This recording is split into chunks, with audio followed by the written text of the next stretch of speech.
JKT48 ya, yang Dewi Rose Tyson, liriknya kita ubah ya kaitannya dengan pelajaran pendidikan. Siap anak-anak? Siap. Oke, nah.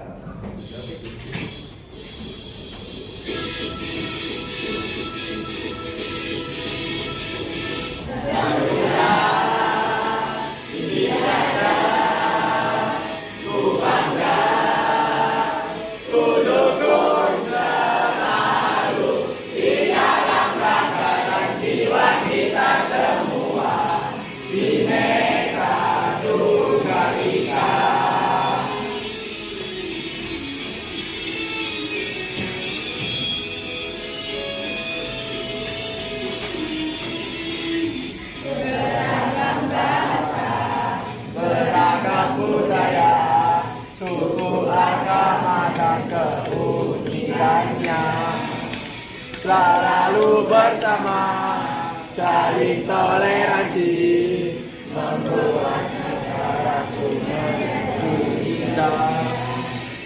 Senangnya hidup berdampingan dengan jiwa.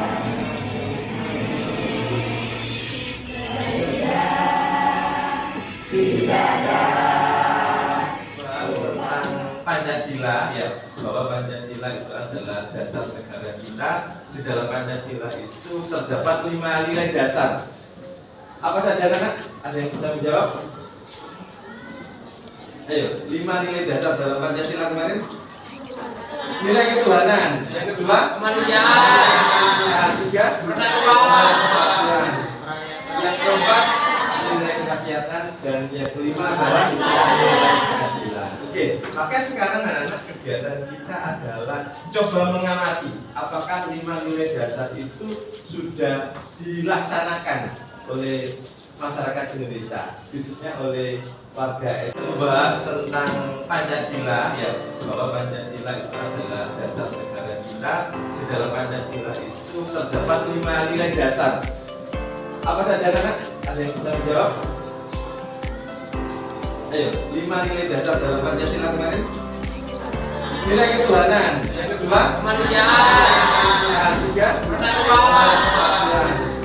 Yang keempat, nilai kerakyatan, dan yang kelima adalah nilai keadilan. Oke, maka sekarang anak-anak kegiatan kita adalah coba mengamati apakah 5 nilai dasar itu sudah dilaksanakan oleh masyarakat Indonesia.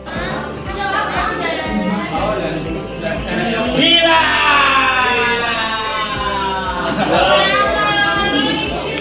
Kelas banget. Pernah nggak saya kalau naik motor tuh, kalau lubang tuh, wow. Nah, jadi kalau kalian salahnya lubang gitu kan bakal kacau kan. Nah, yang kedua ini ada tulisannya itu di lubang aja ditambal. Masa lubang di jalan nggak ditambal? Nah, kata-kata hari ini hashtagnya baca sendiri ya. Nah, sudah cukup. Di video ini tuh ada penumpukan sampah di sepanjang jalan kayak yang biasanya dilewati beberapa orang di daerah arah Klaten daerah. Ya, untuk video ya. Sebuah video viral di media sosial menunjukkan situasi memprihatinkan di Terminal Purabaya, Murasi, Sidoarjo. Terminal yang biasanya ramai dengan aktivitas transportasi ini disorot karena tumpukan sampah yang mirip dengan tempat pembuangan akhir (TPA). Dalam rekaman yang diunggah oleh akun Instagram CCTV_Murasi, sebuah video.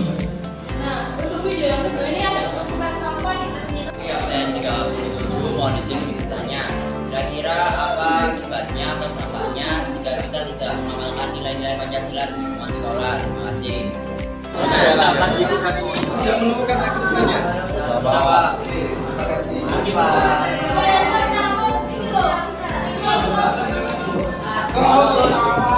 Kebijakan kalian sebetulnya sudah mau selesai. Terima kasih.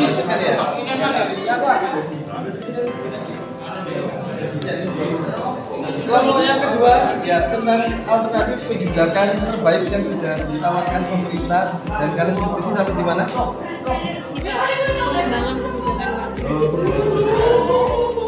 Oh, Ke mana?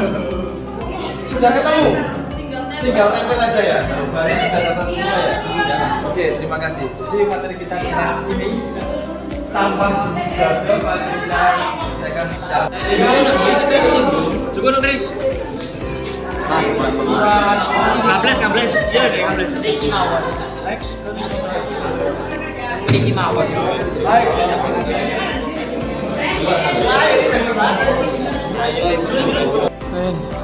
Assalamualaikum warahmatullahi wabarakatuh.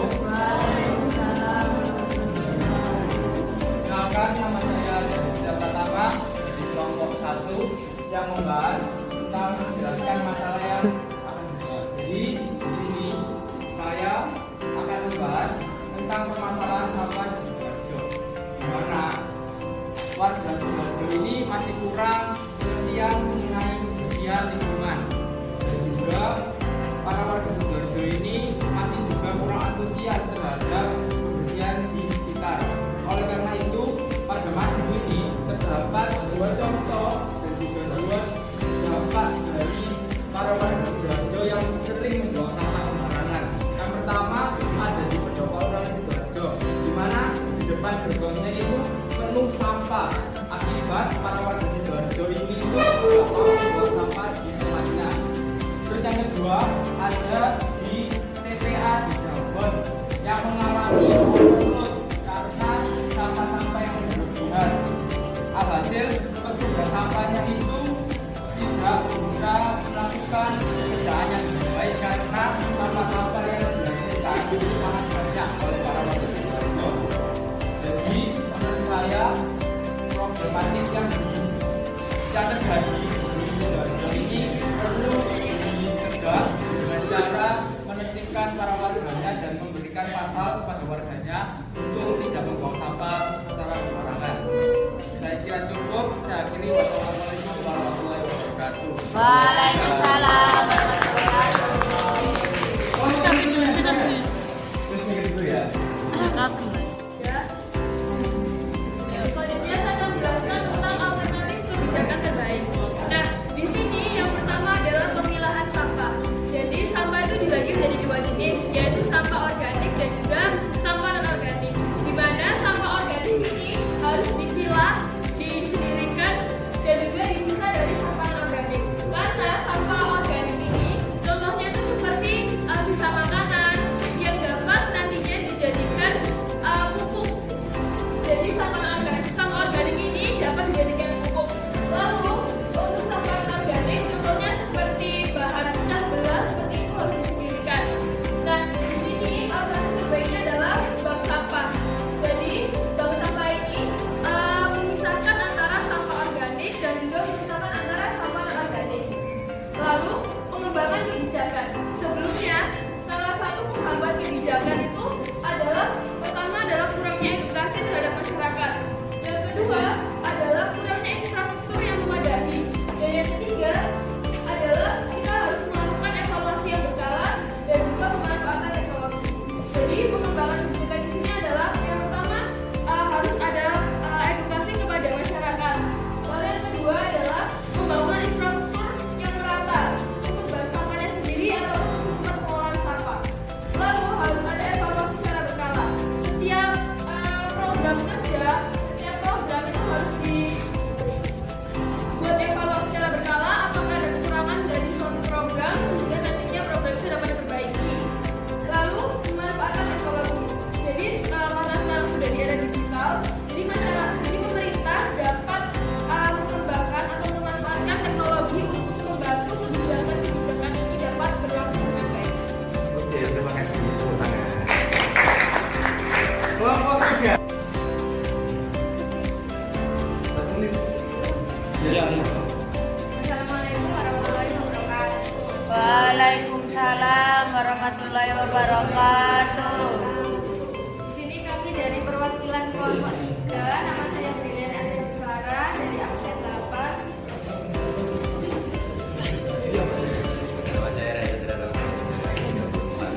Jadi di sini kami akan menjelaskan tentang mengembangkan solusi sebagai kebijakan bawah. Nah, di sini kebijakannya itu ada penerapan prinsip 3R yaitu reuse, reduce, dan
K. Jadi siapa yang bertanya? Saya yang bertanya. Ya, silakan. Di sini saya yang bertanya bagaimana cara mengatasi masyarakat yang enggak atau memberontak dengan adanya dengan lemah ini. Baik, terima kasih pertanyaannya kepada kemudian saya jelaskan dulu yang namanya kebijakan itu adalah jadi di mana pasti ada pasal yang mengatur kebijakan terkait ini. Jadi menurut saya salah satu melindungi kebijakan adalah tentang kebijakan adalah memberikan sebuah hukum atau contohnya sebuah pasal kepada warga dan masyarakat untuk bagi yang tetap melanggar kebijakan ini untuk ada sebuah sanksi. Entah itu adalah sanksi berupa kan uang ataupun yang paling besar ya negara. Lalu tadi pertanyaannya adalah bagaimana masyarakat itu dapat mematuhi kebijakan ini. Saya balik lagi, cara supaya kebijakan ini tidak dapat dilihat secara menarik oleh masyarakat itu adalah di bank sampah.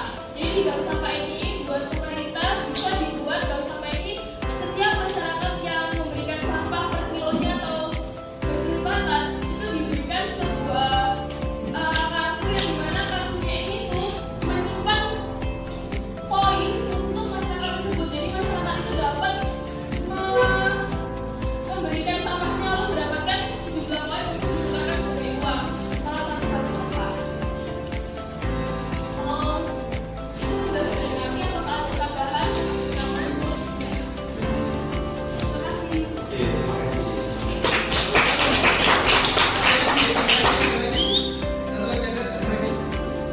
Oke, kalau nggak ada, atau sudah cukup?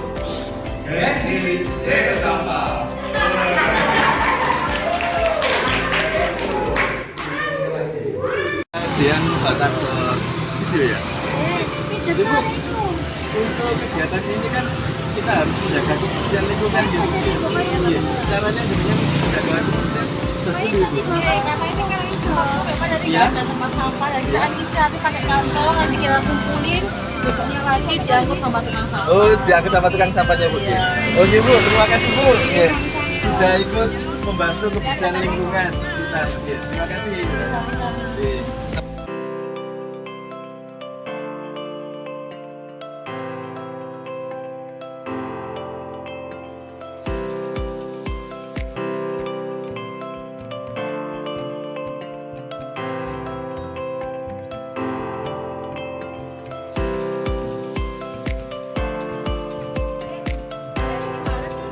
Kalau buang kertas jangan sembarangan. Ini satu.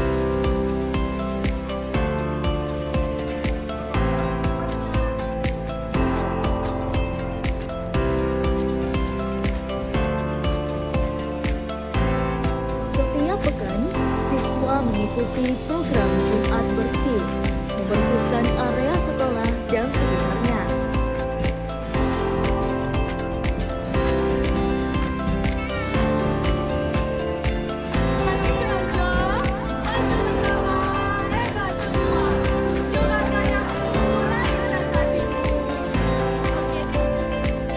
Sebagai wujud nyata program Semarga Lestari, SMA Negeri 2 Sidoarjo bersama-sama Wakil Bupati Sidoarjo, Ibu Haja Minik Idayana dalam gerakan Gen Z Peduli Lingkungan. Aksi bersih-bersih bersama dilakukan di kawasan Gading Fajar 2. Kolaborasi ini menunjukkan bahwa generasi muda